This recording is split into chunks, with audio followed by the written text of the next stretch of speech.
Olá, seja bem-vindo ao nosso curso. Hoje com a aula do capítulo 1.2, o sistema de recompensa cerebral, como funciona o prazer na realização dos nossos instintos. Bom, na aula passada a gente falou sobre como é a nossa formulação do nosso sistema límbico, o córtex pré-frontal, como que a gente se parece, né, com outras espécies do reino mamífero, principalmente no sistema límbico, que ele não modificou muito. Por quê? Porque quando o instinto quer se realizar, ele tem mais força nas partes primitivas do cérebro, porque é a sobrevivência, do que na parte racional. Né? Então, nesse sistema de recompensa cerebral, se a gente começar a perceber como que ele funciona, ele vem das partes primitivas. Né? Esse sistema límbico é a parte mais primitiva, que é o cérebro reptiliano e o cérebro mamífero, da onde vem a força do instinto de sobrevivência. Então começa sempre da parte mais primitiva, certo?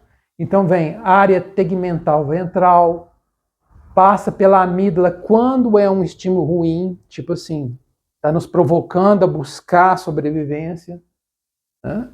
Núcleo accumbens, aí vem para o córtex pré-frontal e espalha esse circuito, né, dessa informação, esses impulsos elétricos, para toda a área do córtex pré-frontal, onde que faz esse circuito. Então, muitas das vezes, quando a gente tem uma descarga muito grande, que a gente vai falar agora do neurotransmissor dopamina, né, que é o hormônio do prazer, que faz com que a gente, é um hormônio da recompensa, né, que faz com que a gente busque novamente aquelas atividades ou substâncias que dão a recompensa, que dão prazer,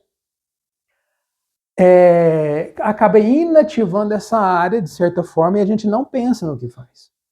Por isso que muitas das vezes a gente não racionaliza quando a gente está num impulso dopaminérgico, quando a gente está dopado, né? Quando a dopamina está circulando em altas doses no nosso cérebro. Então, esse é o chamado circuito. Ele é moldado da mesma forma que no ser humano, é também nos animais. Só que nos animais eles não têm o córtex pré-frontal como os humanos têm. Né? Então tem essa diferença. Então como que funciona essas ligações entre os neurônios?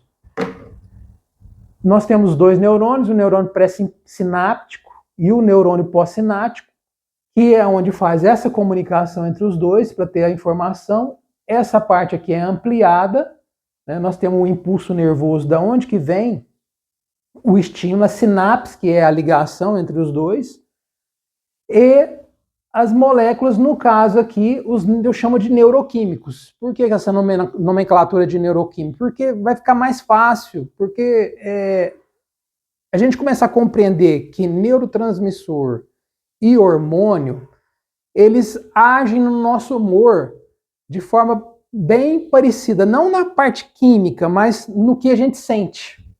Né? Nós temos o hormônio do amor, que é o ocitocina, nós vamos falar dele. Né? Nós temos o hormônio do enjoo, que é a prolactina. Então, esses que são os principais hormônios que afetam a questão da sexualidade, o prazer. Certo? Então, a gente, colocando esse termo neuroquímico, vai ficar mais fácil da gente ter uma compreensão, sem muita nomenclatura científica para nos complicar. Porque o interessante é a gente sentir isso no nosso corpo.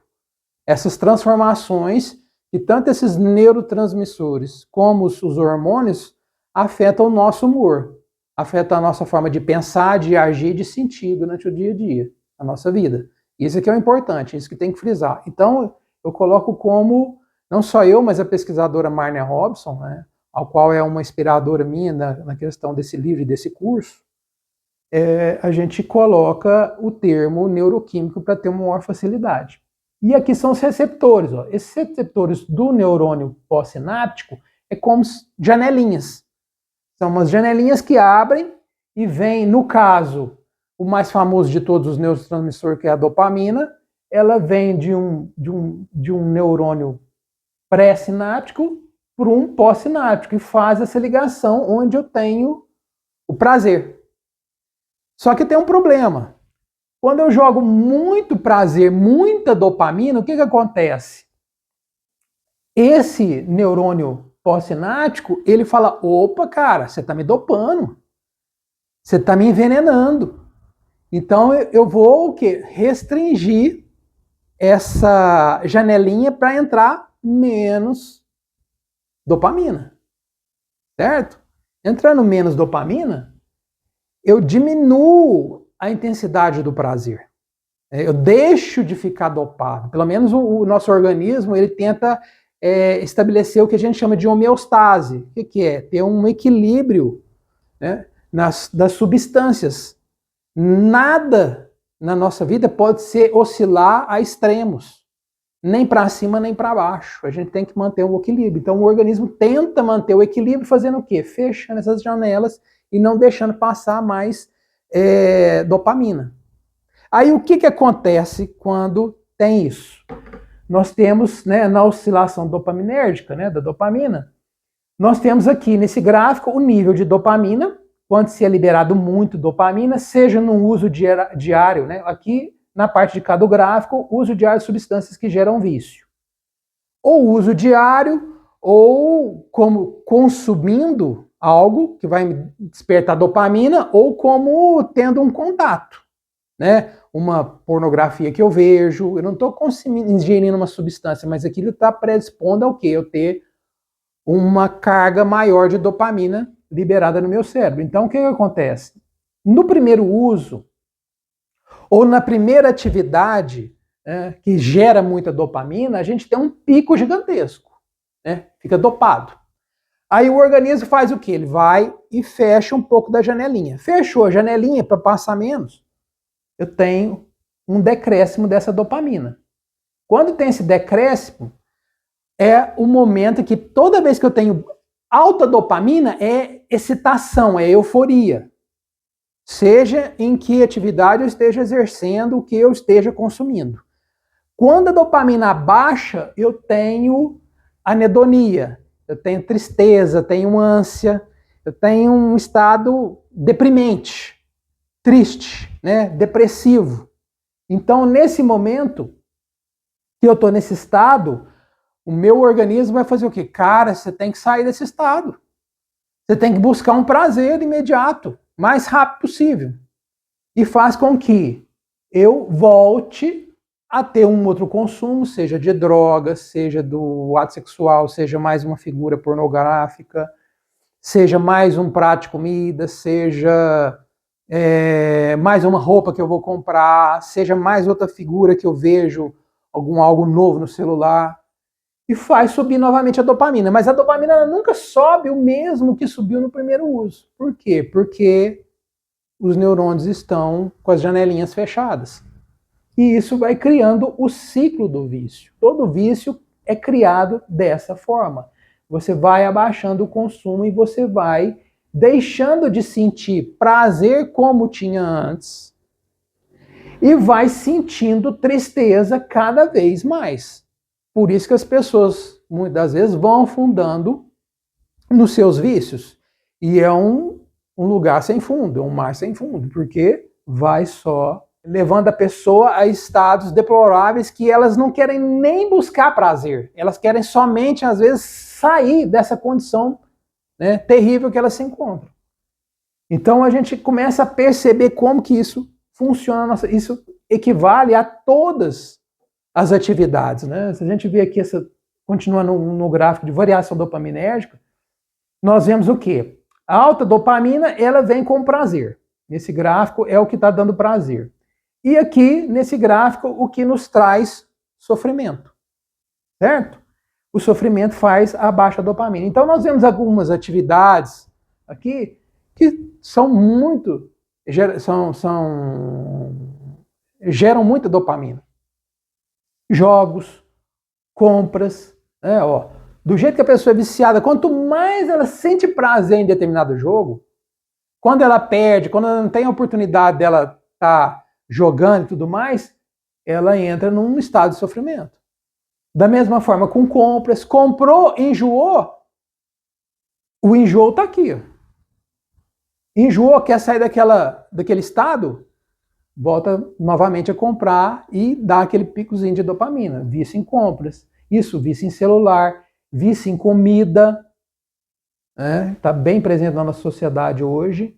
Depois nós temos o vício em orgasmo, nós vamos ver isso aqui com mais detalhe. Por quê? Porque o orgasmo também, como ele é a função reprodutiva do ser humano, é uma das funções que mais geram dopamina. Olha o nível de dopamina de um orgasmo. O que extrapola mais o orgasmo são as drogas. E aí, quando a pessoa chega na questão da drogadição, ela não quer mais saber quase que nada de outras atividades. Nada mais na vida dela gera dopamina. A vida dela, tudo fica chato. Isso não só no viciado em drogas, mas também na questão da sexualidade também. Entendeu? Porque às vezes a pessoa não é viciada em drogas, mas ela tem uma dificuldade na questão de se relacionar com a sua sexualidade e acaba que o resto da vida vai virando marasmo. Por quê? Porque nada libera tanta dopamina no orgasmo comum. Nós vamos separar o que é orgasmo de ejaculação e de prazer, para a gente ter um entendimento maior. A gente acha que é tudo uma coisa só, e não é. Nós vamos separar para a gente ter esse entendimento. Então, aqui a gente vê o que a gente chama de dessensibilização. Né? Nesse gráfico aqui a gente vê dessensibilização. A dessensibilização é o quê? Não libera mais aquele tipo de hormônio, de dopamina, o tanto que liberava. Você precisa de uma dose um pouco maior para dar o mesmo pique. É igual aqui no usuário de droga. Né? Eu dou aula em comunidades terapêuticas há 10 anos e eu vejo esse relato. Né? Eu tive um histórico também de abuso de droga há 25 anos atrás da minha vida e eu sei o que é isso. Vamos supor que a pessoa ela utiliza 5 gramas de cocaína aqui. Ela cheirou 5 gramas de cocaína, deu esse êxtase aqui. Depois passa a onda, vai diminuindo, né? A onda, se ela pegar mais 5 gramas de cocaína, ela não consegue ter esse pico de dopamina aqui. Ela vai um nível menor. E assim vai. Da mesma forma na questão da sexualidade. O primeiro ato sexual que vai, né, até o orgasmo. Quando aí tem o orgasmo, a resolução, diminui o prazer, depois vai tentar uma segunda vez, né? Uma segunda atividade sexual na mesma noite. Você não chega ao mesmo prazer do primeiro. E assim sucessivamente. Da mesma forma, a gente vai ver com o quê? Isso é um ciclo que tem um período muito mais tendido, não é somente numa noite. Nós vamos ter que... Tem complicações que se estendem a semanas, isso. Né, que a gente vai ter um melhor entendimento mais para frente. Então, com essa variação dopaminérgica, a gente vê que a gente acaba tendo o que a gente chama de efeito novidade. O que seria o efeito novidade? O efeito novidade, ele nada mais é que o quê? A gente vê isso notório dentro de comunidade terapêutica e em outras atividades do nosso dia a dia. A pessoa ela entra dentro de uma comunidade terapêutica para se livrar do vício em drogas ou vício em álcool. Chega lá dentro, ela acaba que ela troca aquele vício de álcool e de droga pelo vício em comida. Quase todo mundo engorda. Engorda muito. Por quê? Porque o grande problema do vício não é o vício em droga, em álcool, é o vício em dopamina. Então, onde que ele vai buscar uma quantidade maior de dopamina se não tem a droga nem o álcool? Ele vai buscar no vício em comida, no vício em masturbação, certo? Ou no vício em pornografia, se ele tiver acesso, para poder nutrir. Por quê? Porque esse sistema de recompensa cerebral, ele está, de certa forma, viciado. A gente vai ver que a pessoa fica viciada, determinadas ligações aqui, a sempre buscar aquele nível de dopamina para sentir aquele prazer ou para sair, né, quando passa da amígdala, daquele estado péssimo em que se encontra. Poder sair daqui, nem está buscando já o prazer, mas está querendo sair daquela angústia terrível. Certo? Então, acaba que nessa mecânica do prazer, nós temos aquilo que é chamado de uma gangorra. Né? Lembra do brinquedo de criança, que é uma gangorra? Enquanto o menino sobe, o de cá ele desce. Enquanto o outro sobe, esse de cá desce. De prazer e sofrimento. Então essa mecânica de prazer e sofrimento não tem como a gente sair dela quando a gente está buscando taxas excessivas de dopamina. Não tem jeito. É muito difícil de você sair enquanto está buscando essas taxas grandes de dopamina de prazer imediato. É muito difícil. E difícil a gente racionalizar. Por quê? Porque no momento em que eu estou tendo uma descarga muito grande de dopamina, que vem do sistema límbico mais primitivo, por quê? Porque o meu corpo está querendo sobreviver. Essa dopamina, esse hormônio da recompensa é para quê? Para me sobreviver. Por quê? Eu preciso da comida calórica. Lembra dos 3 instintos básicos? Eu preciso da comida calórica para sobreviver. Eu preciso de um lugar, de um habitat bom para mim sobreviver. E eu preciso reproduzir, principalmente para sobreviver, para a sobrevivência da espécie. Então, nesse momento, essa ordem é tão forte que ela desativa, toda vez que eu tenho uma carga muito grande de dopamina, eu desativo a minha parte racional do neocórtex. Eu não consigo pensar. E chega a tal ponto que, por causa dessa inatividade de pensamento que ocorre aqui, eu não consigo ter uma reflexão do meu comportamento e de tanta dopamina que faz com que eu não utilize meu córtex pré-frontal, minha parte racional, essa parte ela vai diminuindo. Então tem estudos científicos que comprovam que o córtex pré-frontal ele acaba perdendo massa, a cabeça seca. Olha que impressionante. De todas as pessoas que têm uma atividade muito dopaminérgica e durante bastante tempo em suas vidas. Vai ficando cabeça oca mesmo, como os antigos diziam. Então é algo que a gente tem que sempre estar atento, né, na nossa vida para que a gente aprenda a conduzir uma vida em equilíbrio. Que a nossa vida que a gente possa sentir o prazer em todas as áreas da nossa vida. Porque toda vez que você eleva essa dopamina demais, além do normal, seja a atividade que você esteja fazendo, vai faltar dopamina depois em outras atividades. Eu falo que é uma gasolina que nós temos, que Deus nos deu, para sentir prazer nas coisas.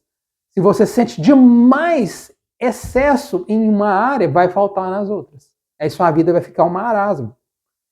Você vai sentir depressão, angústia, preguiça, má vontade, certo? Dificuldade de raciocínio. Então, são muitos sintomas que acontecem com todas as pessoas que têm uma atividade dopaminérgica muito grande ao longo de sua vida. Beleza? Então, na próxima aula, nós vamos ver como que isso está inserido dentro do instinto sexual. Até lá!